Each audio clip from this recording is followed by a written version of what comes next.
ओम नमः शिवाय। हर हर महादेव। स्वागत है आपका हमारे चैनल पर। आज के इस वीडियो में आप सुनेंगे पूर्णमासी व्रत की कथा। इसके अलावा हमारे चैनल पर आप सभी प्रकार की व्रत कथाएं और महात्म सुन सकते हैं। तो सभी व्रत कथाएं और महात्म सुनने के लिए और हमसे जुड़े रहने के लिए आपको केवल हमारे चैनल को सब्सक्राइब करके बेल आइकन पर प्रेस करना है।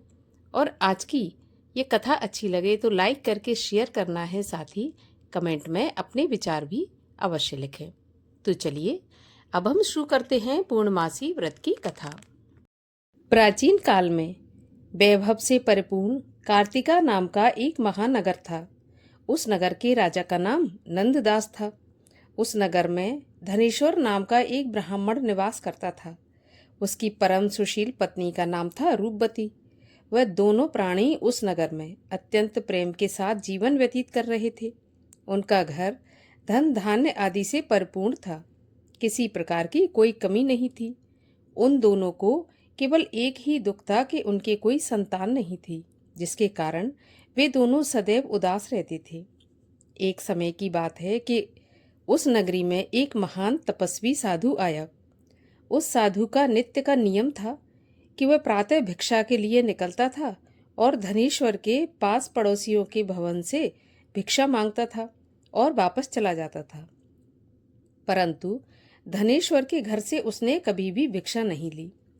योगी का ऐसा नित्य कर्म जब धनेश्वर को मालूम पड़ा तो वह अपने को भाग्यहीन जानकर अत्यंत दुखी हुआ और एक दिन अति क्षुब्ध होकर धनेश्वर साधु की कुटिया में जा पहुंचा और हाथ जोड़कर बोला, महाराज, आप मेरे पाड़ पड़ोस सब घरों से नित्य भिक्षा लेते हैं, किंतु मेरी भिक्षा स्वीकार नहीं करते। हे महात्मा, मैंने ऐसा कौन सा अपराध किया है जिसके कारण आप मेरे घर की भिक्षा नहीं लेते? तब साधु बोला, निस्संतान व्यक्ति का अन्न पावन नहीं होता, उसके ग्रहण करने से पातक लगता है। इस कारण मैं तुम्हारे घर से भिक्षा नहीं लेता हूँ। साधु के ऐसे वचन सुनकर धनेश्वर की आंखों से आंसू बहने लगे और वह रोता हुआ साधु के चरणों में लेट गया और बोला, हे महाराज, आप सर्वज्ञ हैं, तीनों काल भूत भविष्य वर्तमान के ज्ञाता हैं। आप मुझे ऐसा कोई सुगम उपाय बताने की कृपा कीजिए जिसके द्वारा मेरा भाग्य उदय हो और मैं इस दुख से छुटकारा पा जाऊं, अर्थात मुझे भी पुत्र लाभ हो। धनेश्वर के ऐसे आर्त वचन सुनकर थोड़ी देर विचार मग्न रहने के बाद योगी बोला, हे ब्राह्मण, तुम महामाया चंडी देवी की उपासना करो। उनकी परम कृपा से तुमको अवश्य ही पुत्र का लाभ होगा।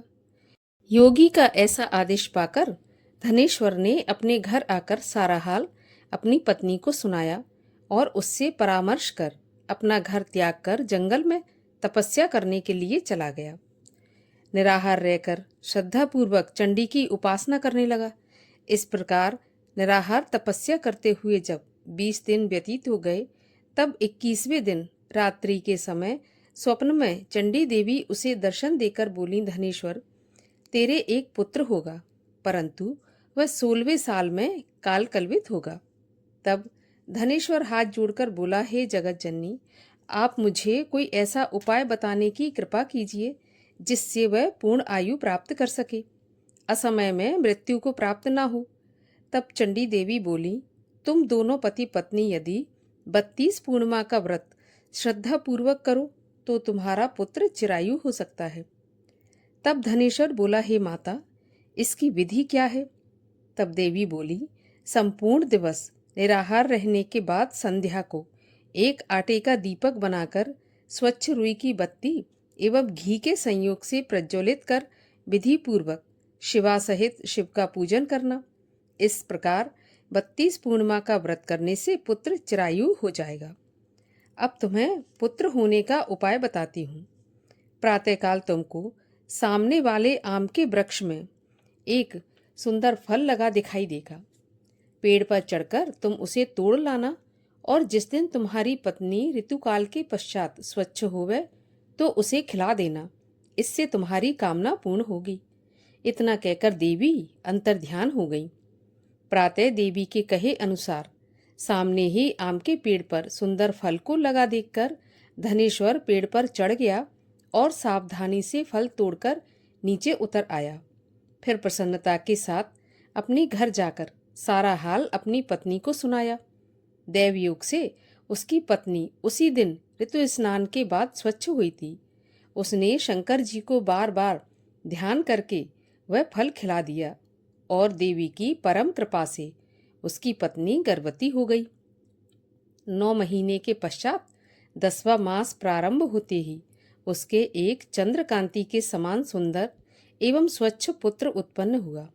देवी की कृपा होने के कारण दोनों पति पत्नी ने उसका नाम देवदास रखा और प्रेम से उसका पालन पोषण करने लगे। अब वह बालक चंद्रकला के समान बढ़ने लगा।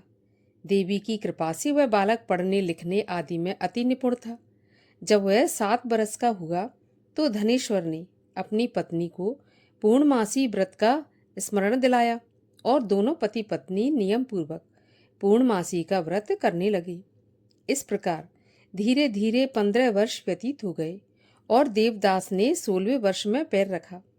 तब धनेश्वर अपनी पत्नी से बोला कि देवी के कथन के अनुसार देवदास 16 साल का होते ही काल कलवित हो जाएगा, किंतु यह हम अपनी आंखों से कैसे देख सकेंगे?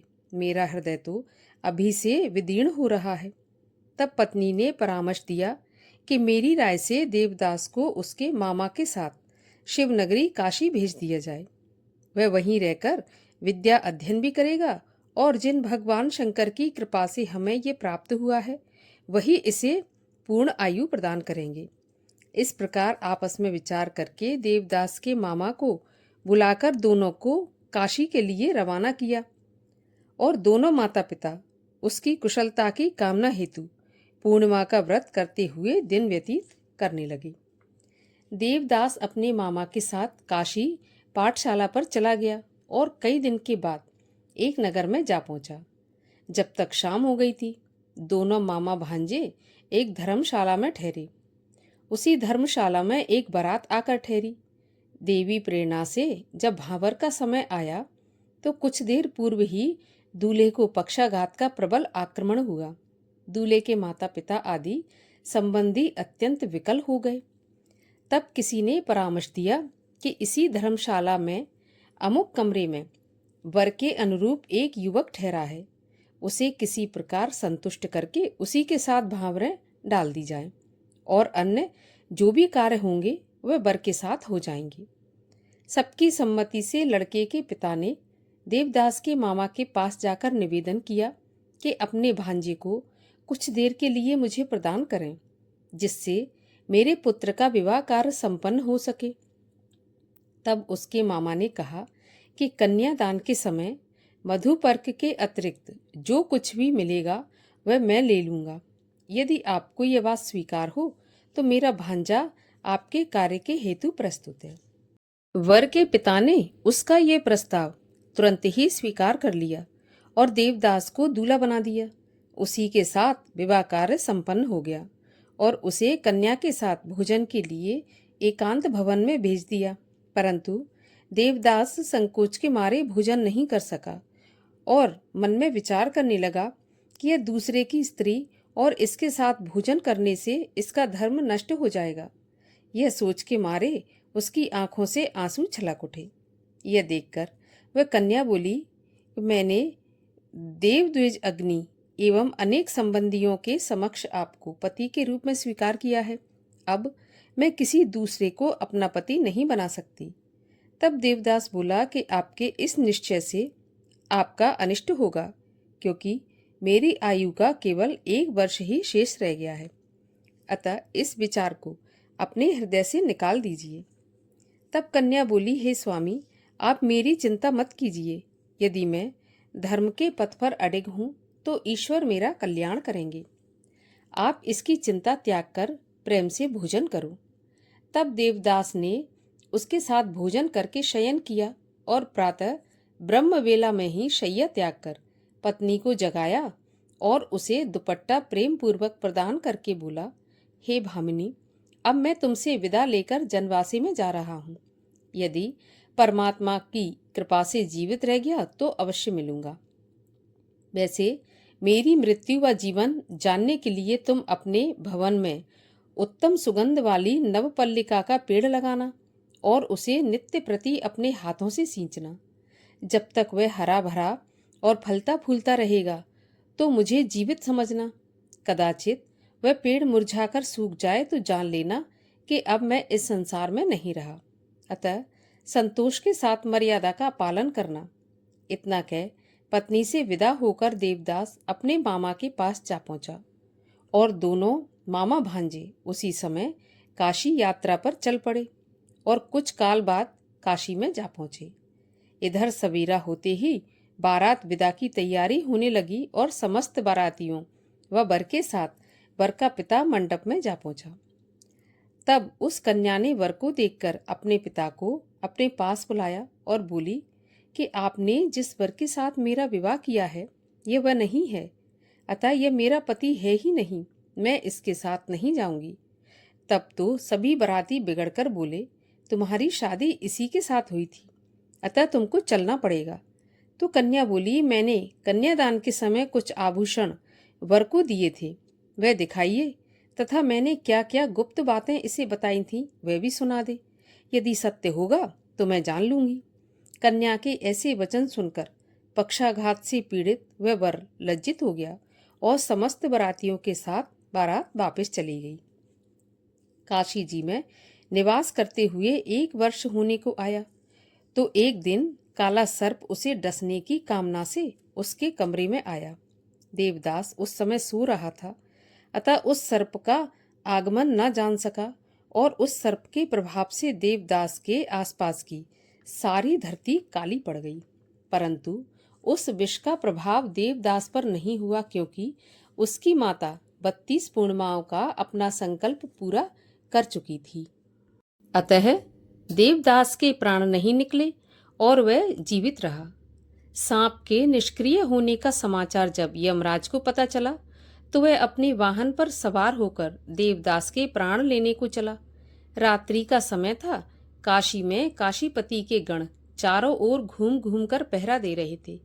अचानक उनकी दृष्टि यमराज पर पड़ी तो वह उनके आगमन का कारण जानने की उत्सुकता को नहीं दबा सके और यमराज के पीछे पीछे चल दिए। अपने प्रयासों से उनके आने का अभिप्राय ज्ञात कर लिया और यह समाचार देने के लिए वह देवाधिपति शंकर जी के पास पहुंची और विस्तार से सारा हाल भवानी शंकर को सुना दिया। त्रिकालदर्शी शिवजी ने अपनी यौगिक शक्ति से उसकी माता द्वारा व्रतों का संकल्प, यमराज के आगमन का सारा हाल गिरजा को सुनाया। यह सुनकर गिरजा मात्र व्यथा से व्यथित हो शिवजी से बोली, हे स्वामी, मेरा निवेदन है कि आप उस अबोध देवदास को अभयदान दीजिए, क्योंकि वह आपकी शरण में है और उसकी माता ने भी आपकी पूजा करते हुए 32 पूर्णिमाओं का व्रत किया है। इसलिए उस पर कृपा करके देवदास को जीवन दान दीजिए। भक्त वत्सल भगवान शिव ने गौरा के ऐसे वचन सुनकर हर्षित हो देवदास के स्थान पर गए जहां वह प्राणहीन निश्चल पड़ा था। उसके मुंह में एक अमृत बूंद डालकर अंतर्ध्यान हो गए और देवदास सोए हुए व्यक्ति के समान उठ बैठा और अपने मामा से कहा कि 16वां साल भगवान की कृपा से पूरा हो गया, इसलिए अब घर चलना चाहिए।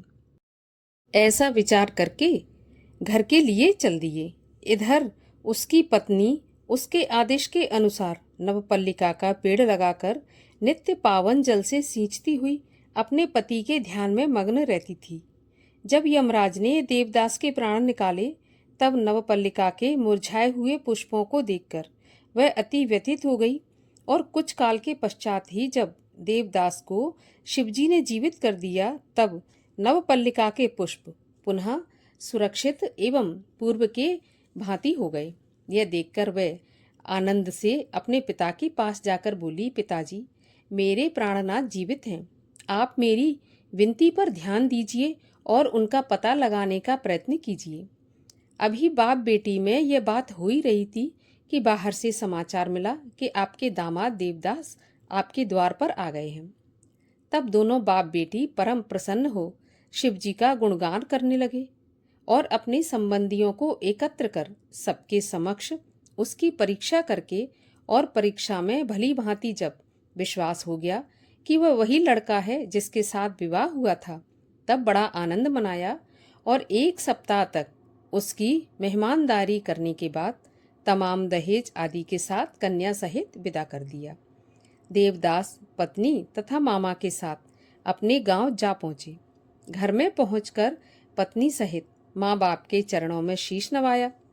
माँ बाप परम प्रफुल्लित हुए और दोनों को अनेक आशीर्वाद देकर गले से लगाया। धनेश्वर ने अपने पुत्र को मृत्यु भय से मुक्त हो जाने पर बड़ा भारी उत्सव मनाया और ब्राह्मणों को अति प्रसन्न होकर दान देकर संतुष्ट किया। भगवान श्री कृष्ण बोले, हे माता, जो स्त्रियां श्रद्धा भक्ति से इस व्रत को करती हैं वह वैधव्य की विषम व्याधि से मुक्त हो अटल सौभाग्यवती होकर सकल सुखों की अधिकारिणी होती हैं। मेरे इन वचनों में लेश मात्र भी संशय नहीं है। व्रत करने वाला चाहे स्त्री हो या पुरुष, भगवान शंकर की कृपा से संसार के सकल आनंद भोग कर अंत में आवागमन रहित होकर शिवलोक को प्राप्त होता है। बोलिए भगवान शिव शंकर की जय। श्री कृष्णचंद्र भगवान की जय।